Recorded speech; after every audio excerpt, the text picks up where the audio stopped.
হৃদয় বিদারক একটি সতর্ক বার্তা। ইন্না লিল্লাহি ওয়া ইন্না ইলাইহি রাজিউন। আজ কুষ্টিয়া জেলার মিরপুর উপজেলার চৌদ্বার গ্রাম থেকে এমন একটি সংবাদ এসেছে যা শুনলে যে কোনো বাবা মায়ের বুক কেঁপে উঠবে। মাত্র 1.5 থেকে 2 বছরের একটি নিষ্পাপ শিশু, যে বয়সে শিশুরা মায়ের কোলে খেলাধুলা করে, আধো আধো ভাষায় কথা বলে, সবার মুখে হাসি ফোটায়, সেই শিশুটি বাড়ির একটি পানি ভর্তি ড্রামের মধ্যে পড়ে যায়। কেউ বুঝে ওঠার আগেই সে পানিতে ডুবে আল্লাহর ডাকে সাড়া দেয়। ভাবুন তো একবার, কিছুক্ষণ আগেও যে সন্তানটি ঘরের আঙিনায় খেলছিল, যার হাসিতে পুরো বাড়ি মুখরিত ছিল, হঠাৎ করেই সে নিথর।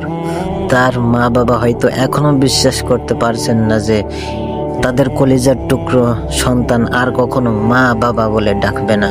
প্রিয় ভাই ও বোনেরা, এই ঘটনাটি শুধু একটি পরিবারের নয়, আমাদের সবার জন্য একটি সতর্ক বার্তা। আজ যে সন্তানটি চলে গেল, সে আপনার বা আমার সন্তানও হতে পারত।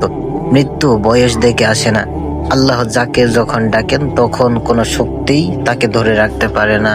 আজ নিজের বাড়ির চারপাশে তাকিয়ে দেখুন, পানি ভর্তি ড্রাম, বালতি, ট্যাঙ্ক, পুকুর বা বিপজ্জনক কোনো জায়গা শিশুদের জন্য ঝুঁকিপূর্ণ কিনা নিশ্চিত করুন।